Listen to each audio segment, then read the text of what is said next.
Afternoon. My name is Carl Douglas, C-A-R-L, Douglas, D-O-U-G-L-A-S.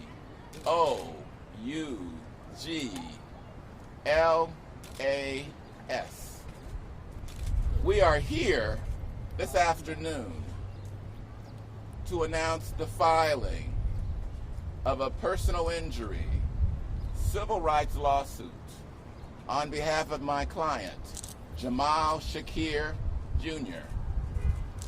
This is a remarkable story that I call bluer than blood.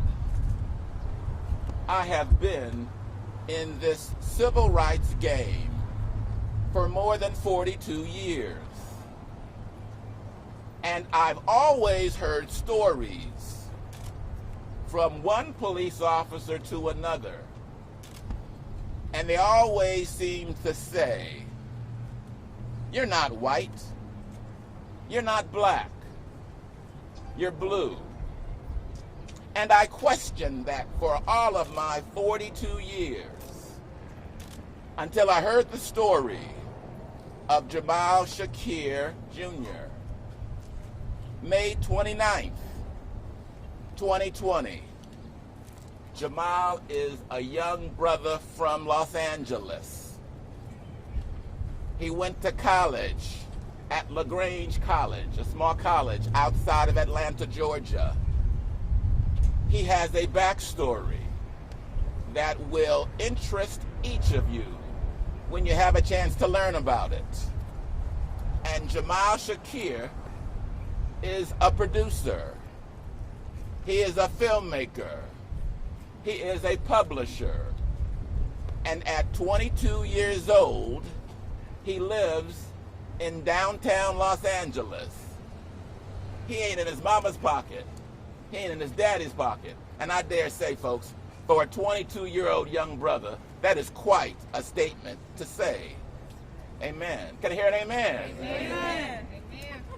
And on May 29th of 2020, Jamal Shakir was playing video games with his homeboys from Atlanta when he heard the helicopters and the protests and the chants about the death of George Floyd. And being the filmmaker that he is, he decided to join for the first time in his 22 years. And he wanted to be part of the struggle right out here on Spring Street.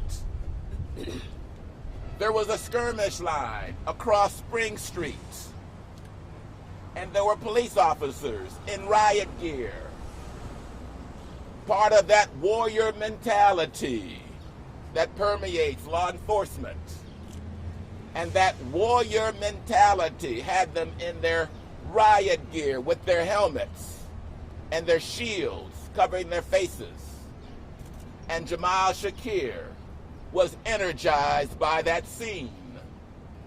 And there'd be an area about the distance in front of us between the skirmish line of the police and the peaceful protesters, white, black, Latinx. The peaceful protesters, young and old, simply together protesting the wrongfulness of the death of George Floyd. Right down the street they were. And young Jamal Shakir chose to walk in that empty space. And he implored those officers that he saw who looked like him, African American. He saw one, hey brother, put down your arms, join us. How can you be continuing to fight like us? Join us. And he saw, filming all the while, another, hey brother, how can you continue filming? Join us. Join us. And as he continued to look, he saw another person. Hey, brother. And then he reads the name on his helmet. Anderson. Jamal Shakir has an uncle who is employed by the LAPD. Jamal Shakir has an uncle whose last name is Anderson. And as he looks, he says, Eric! Eric, is that you? And Eric Anderson, a P2 police officer employed by the LAPD, acknowledged his own blood. Jamal said, Eric, put down your arms. The ancestors would be rolling in their grave if they saw you right now. We are here proudly with members of Black Lives Matter, who proudly come here every Tuesday to promote the injustices of the LAPD, right in back of me. And whenever we gather, we always pay homage to the ancestors. And it was in that spirit that this young brother, who hadn't been out with BLM, drew on his natural feelings and said the ancestors would be turning over in their grave if they saw you right now. And Eric Anderson, I'm saying his name because I want him fired. Eric Anderson motioned, and another cop with a less than lethal fired his weapon, being filmed, and that projectile struck Jamal in his hand, damaging ligaments. He was in treatment just last week for his hand. The gun falls, and he turns to pick it up. And Eric Anderson, a P2, directs that guard to fire a second shot, hitting him in the butt. He's gonna take a picture tonight because he still has scars visible on his body from what Eric Anderson caused to occur. Folks, bluer than blood is the story of Eric Anderson and Jamal Shakir. And it is with the support of these good people here, family, friends, black, white, Latinx, young and old, and together we will join for justice. Bluer than blood reflects the cultural problem of the warrior mentality.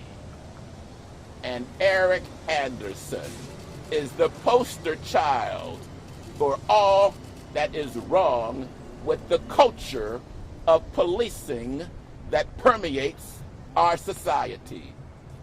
And I hope through the courage of this young brother that we will seek justice in America, starting one cop at a time. And I say, let's start with Eric Anderson. Yes. And it is in that spirit that I give you Jamal, Jamal, Shakir, Shakir Jr. Give credit to his daddy.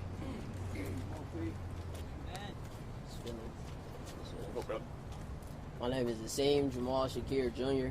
ASIMJAMALSHAKIR Jr. The irony of this entire story is just that I spent my entire life doing everything to prevent being a statistic of the criminal justice system or being a victim of the police brutality force, just due to the fact of my circumstances of my mother and father being incarcerated at an early age. This whole insight of everything that's been going on has just been given the breakdown of the code of honor and code of ethics that the badge actually holds. To be able to do such a thing, despite it being your family, your blood, or your own people, is something that is tremendously affecting the entire community, not just because it's black, not just because it's white, just because there's plenty of people that's been affected by this. So I feel like the reason for me speaking out is not just for me, it's for the people that don't have the opportunity to speak out, don't have the opportunity to be able to voice their pain and voice their hurt. So this whole entire situation has been a tragedy and nothing short of a nightmare, but with the support system of Carl, I feel like we will see justice, and we will get justice for everybody else who will encounter the same thing in the future.